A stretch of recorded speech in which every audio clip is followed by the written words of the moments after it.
ये कहानी जो हम अभी पढ़ेंगे, इस कहानी का नाम है सरोकार। यानी इसमें कह रहा है सरोकार। यह समय ही एक ऐसी साथी है, समय एक ऐसा साथी है जो अच्छे और बुरे दिनों में इंसान को साथ रहता है, इंसान के साथ रहते हैं। चाहे अमीर हो या गरीब, राजा हो या रंक, सब के अपना आगोश में लिए घूमते हैं। मगर जिसके भी समय पूरा हो जाता है, उसे यमराज के हवाले कर हमेशा के लिए अलविदा कह देता है। ठीक वैसे ही एक दिन 28 साल के एक नौजवान अमर की माँ के साथ हुआ। 55 साल की उसकी माँ की उम्र मरने को तो नहीं था, लेकिन उसके माली हालत ऐसा नहीं था कि ठीक से वह उसके इलाज करा सके। फिर भी जब तक सांस है तब तक आस है। अमर ने डॉक्टर को एक से उसके इलाज कराया। अमर ने एक से एक डॉक्टर तक क्या है, अमर ने एक डॉक्टर से उसे इलाज कराया। अमर अपनी माँ को मरने से बहुत आहत हुआ, इसलिए कि उसकी माँ कि अंतिम संस्कार उसके लिए एक समस्या बनी हुई थी, क्योंकि वह अपनी बरादरी से छांट दिया गया था। माँ की अर्थी को कांधा देने वाले उसके सिवा कोई नहीं था। संयुक्त परिवार होने के बावजूद अमर अपने घर पर अकेला सदस्य था।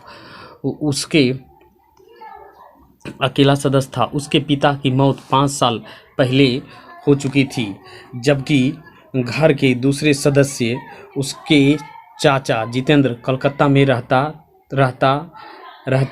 रहते थे। घर पर उसके साथ चाची मंजू देवी और उनके 3 बेटियां सोनी, पार्वती एवं वे कंचन थी, जो कि 16, 17 और 18 साल की थी।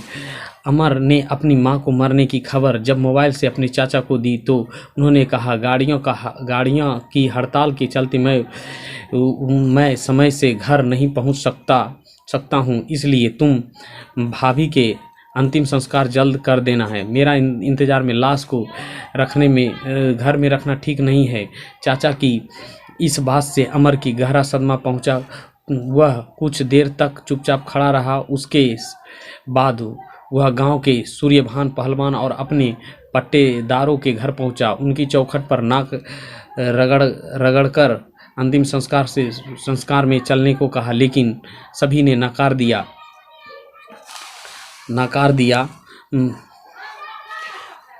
बीए पास एक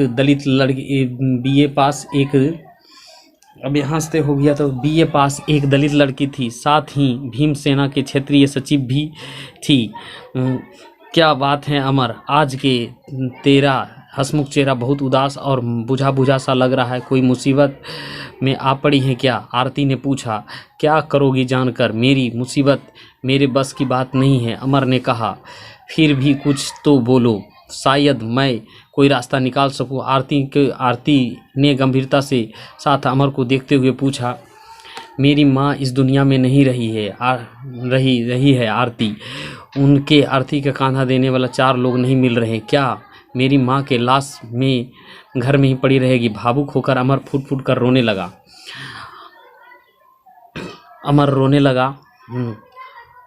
भावुक होकर अमर फुट कर रोना। अमर हौसला रखो, हम तुम्हारे साथ हैं। वो लड़की बोली, हम तुम्हारे साथ हैं। आरती ने अमर के कंधे पर हाथ रखकर और थपथपाते हुए धीरज बंधाया और बोली, घबराने की कोई ज़रूरत नहीं है अमर, मैं रास्ता निकाल लिया है। तुम्हारे माँ के अर्थी के कंधे देने वाला मिल गए हैं। कौन है वे लोग? अमर ने उत्सुकता जताते हुए आरती से पूछा, जैसे समाज की सबसे बड़ी चुनौती के हल निकल गया हो। आरती के कंधे के तुम्हारी चचेरी बहन कंचना एवं पार्वती देगी। साथ में पश्चिम टोला से हम भगवान भैया, वकील भैया, बुजुर्ग नागा दादा को भी ले लेंगे। सूर्यभान पहलवान से डरना नहीं है, अब उसके ज़माने लद गए हैं।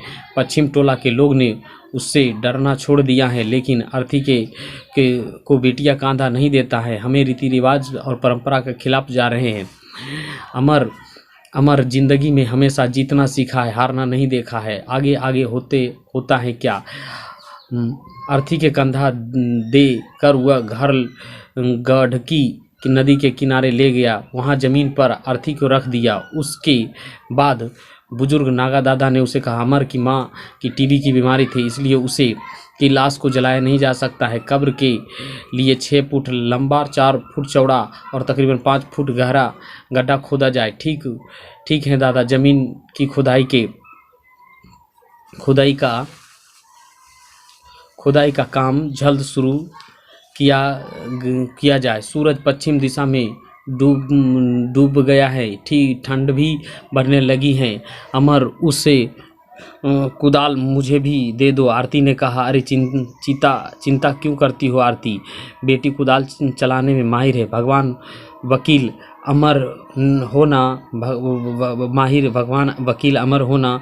तुम कंचन और पार्वती के साथ कब्र की मिट्टी बाहर निकालो। सबके मदद से कब्र जल्दी तैयार हो जाएगी। बुजुर्ग नागा दादा ने समझदारी के साथ सबके अलग अलग काम बांट दिए। नदी के किनारे साफ सुथरी जगह देखा कर कुदाल से मिट्टी की खुदाई की जाने लगी।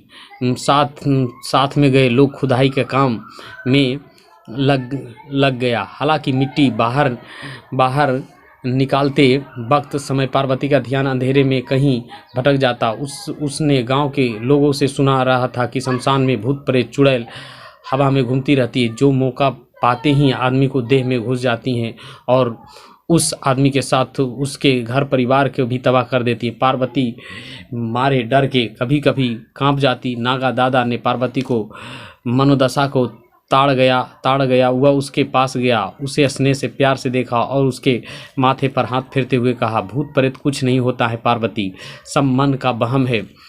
कब्र से मिट्टी के बाहर निकालने मदद करो। नागा दादा के इस बात से पार्वती अपने काम में जुट गई। अमर ने आकाश की ओर देखा। शाम ढलकर रात के आगोश में समा रही थी। आसमान में कई तारे निकल आए थे। नदी किनारे चारों तरफ सन्नाटा पसरा हुआ था। जमीन खुदाई वाली जगह से थोड़ी दूर पर अमर की मां की लाश थी, जो अमर द्वारा सामाजिक कुरीति और पाखंड को त्यागने पर शायद आरती के धन्यवाद कर रही थी। कब्र तैयार होने पर लाश की आहिस्ता आहिस्ता नीचे उतारा गया। उसके बाद मिट्टी डालकर कब्र को अच्छी तरह से ढक दिया गया। फिर वह सभी वहाँ से अपने अपने घर चले गए। अमर ने अपनी माँ को मरने पर किसी तरह का कोई कर्मकांड नहीं किया। उसने तो पीपल के पेड़ में पानी ना मुंडन संस्कार कराया। 13वीं के दिन श्रद्धा पर किसी ब्राह्मण को भोजन कराया। अमर के नास्तिक होने की बात पूरे इलाका में चर्चा का मुद्दा बन गई थी। एक दिन अमर अपने खेत के बेरबल से सिंचाई कर रहा था, तभी वहां के सूर्यभान सिंह पहुंचा और अपने खेत में बेरबल के पानी ले जाने लगा। तो अमर ने उससे विरोध किया और कहा, 10,000 रुपया बकाया हो गया है, पहले रुपया चुकता करो तब पानी ले जाओ। डीजल 110 रुपये प्रति लीटर हो गया है। मोटर पंप कैसे चलेगा? मेरे पास पैसे रहेंगे तभी तो पंप में डीजल डाले जाएंगे। अमर ने सरकारी अनुदान से अपने खेत में बोरवेल लगाया था। बोरवेल के पानी वह 300 रुपये प्रति घंटे के हिसाब से दूसरे की सिंचाई के लिए बेचता था। उससे मिलने वाले पैसे से वह बोरवेल की सरकारी किस्त भरता था। जब भी सूर्यभान सिंचाई के पैसा मांगता वह रुपये देने में अनकानी करता। तब अमर ने इसका शिकायत सरपंच भानु प्रताप सिंह से की थी, लेकिन सरपंच ने कभी सुनाई तक नहीं की। पानी के बकाया, मेरे पास कोई बकाया नहीं। तू मुझे पर धौंस जमाना चाहता है। तू नहीं जानता है कि मैं कौन हूँ। तेरी बरादरी में से मैंने ही तेरे और सूर्यभान सिंह के खौफ छाया रहता था। उनके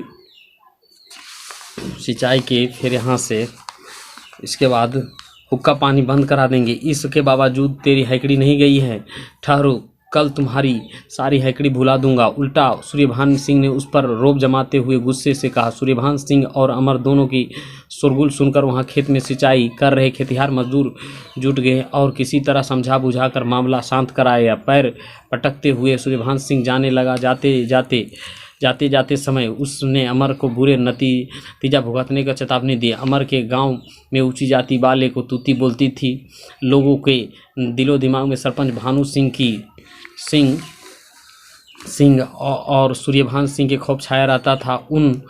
उनके आदेश के बिना कोई भी शख्स अपने निजी काम तक नहीं कर रहा सकता था। अगर बिना इजाज़त किसी ने कुछ किया तो उसकी खैर नहीं थी। वहां सूर्यभान सिंह पहुंचकर काम रुकवा देता और मोटी रकम लेकर ही काम करने देता। जो कोई रुपया देने में अनकानी करता उसे घसीटते हुए सरपंच के पास ले जाता और झूठे आरोप लगाकर उसे सजा दिलाकर ही दम लेता। वह किसी को नहीं छोड़ता था। 40 साल का सूर्यभान सिंह बेऔलाद वह अखाड़े पहलवान था। अपनी ताकत का इस्तेमाल लोगों के सताने में क्या करता था। वह अपनी दबंगई दिखाने के लिए अक्सर सरपंच के इशारे पर नाचता था। सरपंची के चुनाव में यह ठेकेदारी किसी प्रतिद्वंदी को सबक सिखाना या